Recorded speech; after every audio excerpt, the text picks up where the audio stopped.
चलिए बेटा, आज जो हम देखेंगे, आज हमारा लेक्चर नंबर 4 है, ठीक है, कि 3rd है 4th। प्रीवियस लेक्चर में हमने देखा था सिंपल इफ एल्स कैसे यूज़ करते हैं, कैसे डिसीजन मेकिंग ला सकते हैं, और इसी तरीके से हमने देखा था मल्टीपल कंडीशंस को अगर हमें चेक करना होगा तो हम कैसे एल्स इफ का इस्तेमाल कर सकते हैं। तो वो चीज़ अच्छे से क्लियर हो गई थी, कोई प्रॉब्लम तो नहीं है ना। आज का जो टॉपिक होगा, आज हम देखेंगे नेस्टेड इफ़ के एग्जाम्पल। इफ़ के अंदर इफ़ अगर कोई प्रॉब्लम है, यानी कि जहाँ पे हमें कंडीशन के साथ एक से ज़्यादा कंडीशन चेक करनी होगी, एक ही चीज़ पे को अगर हमें एक से ज़्यादा कंडीशन चेक करनी होगी तो कैसे कर सकते हैं। फिर उसी का दूसरा ऑल्टरनेटिव क्या है, कैसे उसको आसान तरीके से कर सकते हैं, उस चीज़ को हम यहाँ पे आज देखेंगे। तो चलिए स्टार्ट करते हैं सिंपल एग्जाम्पल से। सबसे पहले फ़ाइल को हम क्या करेंगे, सेव करेंगे। हमारा जो है PHP लेक्चर्स, तो इट्स लेक्चर नंबर 4। और चले सबसे पहले HTML, और यहाँ पे हम कौन सा टैग यूज़ करेंगे, PHP, ठीक है बेटा। तो हमने देखना है कि अगर हमें मल्टीपल कंडीशंस मतलब एक ही चीज़ के साथ अगर हमें एक से ज़्यादा कंडीशन चेक करनी हो, जैसे फॉर इंस्टेंस आपको एक एग्जांपल दूंगा। अगर आपके पास कोई ऐसा वैल्यू होगा, आपको उसको मल्टीपल कंडीशंस चेक करनी होगी, और जब वो मल्टीपल कंडीशंस ट्रू होंगी तभी आपको एक स्पेसिफिक चीज़ डिस्प्ले करानी होगी। जैसे फॉर इंस्टेंस एक सवाल लेते, हमसे पूछा गया आप एक नंबर लीजिए या एज लीजिए, क्या लीजिए, एज लीजिए यूज़र से, और उस एज को चेक करिए। अगर वो एज ग्रेटर देन 18 है बट लेस देन 60 है तो आप उनको एलिजिबल दिखाएंगे।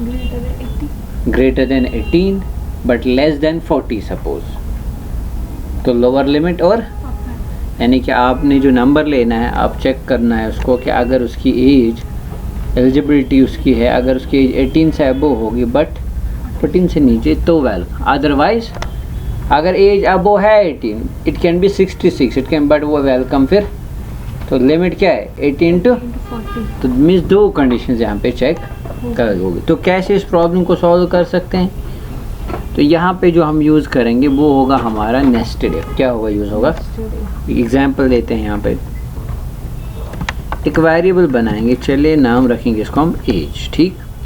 अब इस एज में हम कुछ वैल्यूज़ को असाइन करेंगे, कुछ वैल्यू फ़िलहाल वो वहीं पे रखते हैं। सबसे पहले होगा इफ़ $age के अंदर जो वैल्यू है, अगर ये बड़ा है किससे, तो ठीक है। फिर फर्दर, अब वो एज 18 से अबव हो सकती है, may be it can be 200, 300, 400, 500, but वो एलिजिबल तो है नहीं। तो हमने इसीलिए इफ़ के अंदर हमने क्या यूज़ किया, और एक if age is less than 40, तभी आपने इसको क्या करना है, वेलकम करना है, ठीक है।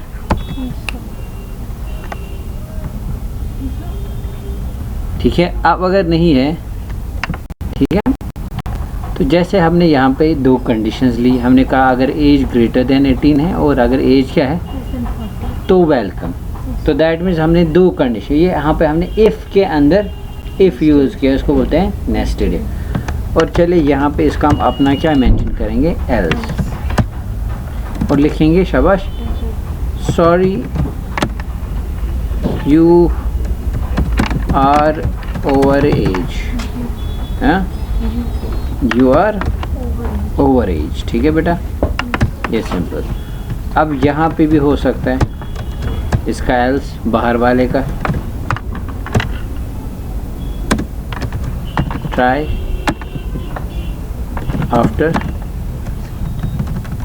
सम टाइम,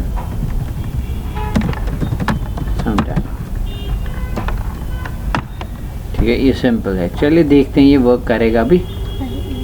चलिए हमने कुछ वैल्यू इसमें डाल देंगे, सपोज मैंने क्या दिया 12, तो सबसे पहले यही कंडीशन क्या हो जाएगी हमारी, फॉल्स, क्योंकि एज जो है ये ग्रेटर देन 12, तो कौन सा एल्स वाला पार्ट चलेगा, ये वाला। तो ये वाला ब्लॉक जो है वो एग्जीक्यूट, कंपाइलर यहाँ जो इंटरप्रेटर है वो इसके अंदर जाएगा ही नहीं हमारे पास, ठीक। तो चलिए हम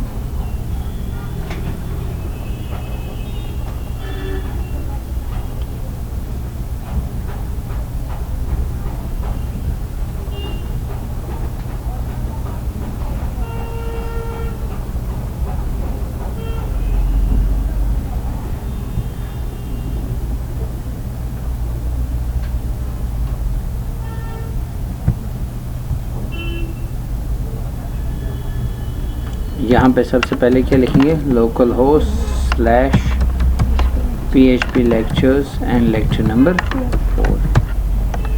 तो आप देखिए आउटपुट क्या दिखा रहा है, ट्राई आफ्टर सम टाइम। ठीक है, तो इस तरीके से क्या आ गया, ट्राई आफ्टर सम टाइम। अब चलिए व्हाट इफ, अब अगर हमने क्या दिया 120 suppose value, age is greater than 18, तो इसके अंदर जाएगा, या तो फिर अब ये इफ वाला पार्ट चलेगा या तो बिकॉज एज जो है it is not less than 40। तो हमने इफ एल्स यूज किया, मैंने मल्टीपल कंडीशन चेक करनी थी। क्या करनी थी, एक ही चीज़ पे कितनी कंडीशन चेक करानी थी, 2, इसलिए नेस्टेड इफ लगा। क्या लगा, अगर एज ग्रेटर देन है 18 तो गया इसके अंदर, फिर चेक किया अगर एज लेस देन 40 है, 18 से तो बड़ी है बट कितनी छोटी है, लेस देन 40, तो वेलकम। अगर मैं बाहर लिखा if age is not greater than 18, suppose 12 है, हमने मल्टीपल कंडीशंस लगाई थी, हमने एल्स इफ नीचे लगाया था यहाँ पे। अब यहाँ पे मैं अगर लगाता एल्स इफ, यहाँ पे सपोज 12 होता, यहाँ पे नहीं एल्स इफ, यहाँ पे एल्स, वो हमने यहाँ पे यूज़ किया था, वहाँ पे सिर्फ एल्स किया था लाइक दिस। अगर यहाँ पे हमने कमेंट किया था, ऐसे लिखा था हमने एल्स इफ, ये थी इसे, क्योंकि एक इफ था और नीचे था फिर else if else if else if ऐसे थे हमारे पास। ये हो गए इफ के अंदर इफ। अब अगर मैं वैसे सिचुएशन लगाऊंगा, चलिए मैंने दिया 12, एज ग्रेटर देन 12 18 तो नीचे जाएगा एल्स इफ, फिर लेकिन मुझे ग्रेटर देन 18 पे ही तो चेक करना है, लेकिन उसके नीचे होनी चाहिए अपर लिमिट जो हमने मेंशन किया, इसलिए यहाँ पे इफ़ के अंदर क्या यूज़ होगा, इफ़। हाँ, nested if age is greater than 18 but age less than 40, तो ये देखिए एज जो है लेस देन 40 नहीं है, तो क्या दिखाएगा, ओवर एज। अगर रिफ्रेश करेंगे तो देखिए आउटपुट क्या आ रहा है, sorry you are over age. ठीक है, अब इसी चीज़ को हम चलिए अब एक विद इन लिमिट के हम वैल्यू देंगे, दैट इज़, तो यहाँ पे जब आउटपुट आएगा वेलकम, बिकॉज ए जो है ग्रेटर देन 18 है और ए जो है लेस देन 40। तो इस तरीके से आपको आया समझ कैसे हम क्या यूज़ कर सकते हैं, नेस्टेड इफ़ यूज़ कर सकते हैं। क्लियर, तो अच्छे से सबको आया समझ, कोई प्रॉब्लम तो नहीं है ना। तो दैट मीन्स कि अगर कभी कभी हमारे पास कोई ऐसी प्रॉब्लम होगी जहाँ पे हमें मल्टीपल कंडीशंस चेक करनी होगी, तो हम इस तरीके से उस चीज़ को हम चेक कर सकते हैं। समझ आ रही है बात, ठीक है बेटा, समझ आ रही है बात। तो ये नेस्टेड इफ़ का कॉन्सेप्ट क्लियर हो गया अच्छे से। अब जैसे इसी का अल्टरनेटिव, अब अगर आपके इसी पास सपोज़ हम एक सवाल लेंगे, ग्रेटेस्ट ऑफ 3 नंबर, सपोज़ क्या लेंगे, ग्रेटेस्ट ऑफ 3 नंबर में से हमें जो सबसे बड़ा होगा वही क्या करना है, चेक करना है। तो इस प्रॉब्लम को सॉल्व कैसे करेंगे देखेंगे। अब देखो आपको आए ना आए कोई प्रॉब्लम नहीं है, समझना है लॉजिकली कि कैसे हम यूज़ करते हैं। आपको ये नहीं कि आपको पहली बार प्रॉब्लम सॉल्व करनी है, अभी आप सिंटेक्स सीख रहे हैं कि इफ़ के अंदर इफ़ हम कैसे यूज़, क्या और कोई सिचुएशन है क्या उसके अंदर भी हम एल्स यूज़ कर सकते, जैसे आपने देखा ओके इफ़ के अंदर भी इफ़ यूज़ हो सकता है, और ये फिर डिपेंड करता है प्रॉब्लम कैसी हो। बट आपको अब आइडिया आ गया कि नहीं, इफ़ के अंदर भी हम इफ़ यूज़ कर सकते हैं। अब जैसे मैं दूसरी एग्जांपल दूंगा जिससे आपको और एक क्राइटेरिया समझ आ जाएगा कि भाई ऐसे भी हम इफ़ एल्स को यूज़ कर सकते हैं। जैसे फॉर इंस्टेंस हम एक वेरिएबल बनाएंगे, लेट्स से num1, ठीक है। इसी तरीके से दूसरा वेरिएबल बनाएंगे num2, कितने हो गए। इसी तरीके से और एक वेरिएबल बनाएंगे $num3, 3 वेरिएबल्स हमने बनाए, num1, num2 एंड num3। हम लिखेंगे, हमें देखना है जो सबसे बड़ा होगा वो ही डिस्प्ले होना चाहिए। अब num1 भी बड़ा हो सकता है, num2 भी हो सकता है, और ये डिपेंड करता है यूज़र नंबर्स कैसे देगा। अब अगर हमें बताना है num1 सबसे बड़ा है, तो पहले हमें इसको चेक करना है क्या num1 जो है क्या num2 से वो बड़ा है, और क्या वही num1 बड़ा है किससे? num3 से। तो हम ऐसे लिखेंगे इफ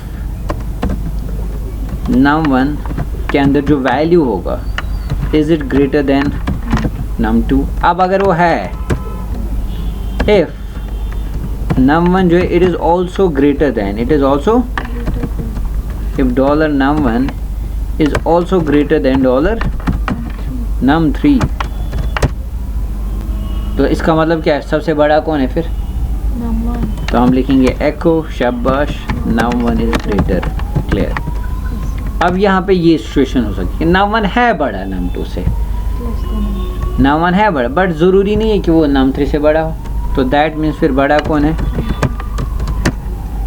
अब अगर num1 बड़ा है num2 से, बट num1 बड़ा नहीं है num3 से, फिर बड़ा कौन है? num3 is greater. तो if num1 is greater than num2 but num1 is not, so that means which one is greater? तो ये हो गई ये वाले। अब अगर पहली कंडीशन ट्रू ना हो, अगर num1 बड़ा है ही नहीं किससे? num2 से, फिर क्या लिखेंगे हम? Else if dollar num2 is greater then dollar num1 अगर नहीं है बड़ा num2 से, दैट मीन्स num2 बड़ा है num1 से। अब मुझे खाली num2 किससे चेक करना है? तो हम कहेंगे एको num2 इज।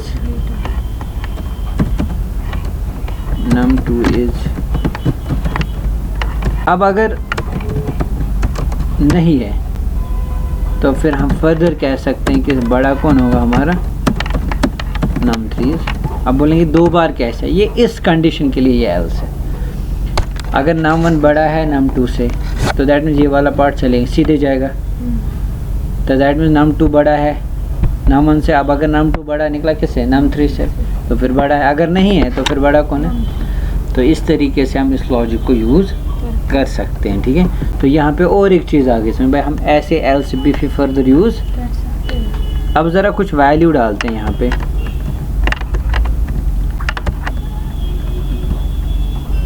ट्वेंटी 30 या 10 सेव करते हैं and let's run. num3 greater है, क्यों? ये देखिए। अगर अब सेम होगा तो उसके लिए भी हमें फिर कंडीशन बनानी है, और हमने वो लॉजिक मेंशन। अब अगर तीनों नंबर्स इक्वल होंगे, if num1 is equal to num2 is equal to, तो हम बोल सकते हैं नंबर्स आर इक्वल्स। वो सिचुएशन भी हम दे सकते हैं। अब देखिए इसको अगर एग्जीक्यूट करेंगे, अगर इसी तरीके से, तो ये और एक एग्जाम्पल थी हमारे पास कि कैसे हम इफ़ के अंदर भी हम इफ़ यूज़ कर सकते हैं, नेस्टेड इफ़। और साथ साथ आपने देखा कि कैसे हम एल्स भी फर्दर भी यूज़, वो इशू नहीं है। तो ये आपको समझ आया कि अगर हमारे पास ऐसी प्रॉब्लम होगी तो हम इस तरीके से भी हम उसको सॉल्व कर सकते हैं। समझ आ रही है बात? कोई प्रॉब्लम तो नहीं ना? Clear. So this was all about how we can use nested if in PHP, यानी कि तब यूज़ कर सकते हैं जब आपको मल्टीपल कंडीशंस को क्या करना होगा? चेक करना होगा। सो तभी हम इस चीज़ को यूज़ कर सकते हैं। अदरवाइज़ आप normal if else else if अगर मल्टीपल कंडीशन चेक करनी होगी तब वो वैसे। दूसरा आता है एक ही चीज़ पे अगर आपको मल्टीपल कंडीशन चेक करनी होगी तो हम किसका इस्तेमाल करते हैं? नेस्टेड इफ़ का इस्तेमाल करते हैं। नेस्टेड इफ़ क्लियर हो गया? पक्का आप इसको पहले क्या करें?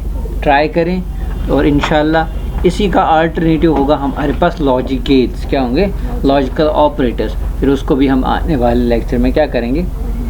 डिस्कस करेंगे। फ़िलहाल आज के लिए इतना काफ़ी है। तब तक के लिए दीजिए इजाज़त और अल्लाह हाफ़िज़।